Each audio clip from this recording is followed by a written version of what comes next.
typically, around this time of year, we could possibly see the falls frozen. This year, not the case. No, we've had an unusual 2 winters in a row, but normally we would see ice formations here on Table Rock next to the iconic Horseshoe Falls. You might see an ice bridge in the lower gorge. We'd see ice formations in the Niagara River. So this is a very unusual winter. What are the conditions that would help the falls to freeze? So if the Great Lakes were a colder temperature, ice forming on Lake Erie in particular, ice coming down the Niagara River, and then certainly the mist would be colder from the colder water temperatures and putting ice formations here in Queen Victoria Park next to Table Rock.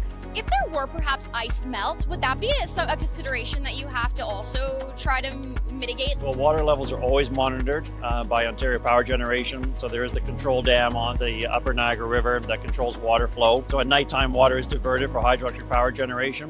During the day, water is turned up on the falls for tourism reasons. Are there any pros and cons of having the ice melted, perhaps? Well, it certainly gives a beautiful backdrop. I always say everyone should see Niagara Falls in different seasons. Winter is very different, obviously, than the other 3 seasons, so it's a special time. But hey, now it's a great way to come out and explore Niagara Falls this year because it is warmer. I mean, normally we'd have toques on, a heavier jacket. Yes. This is unusual.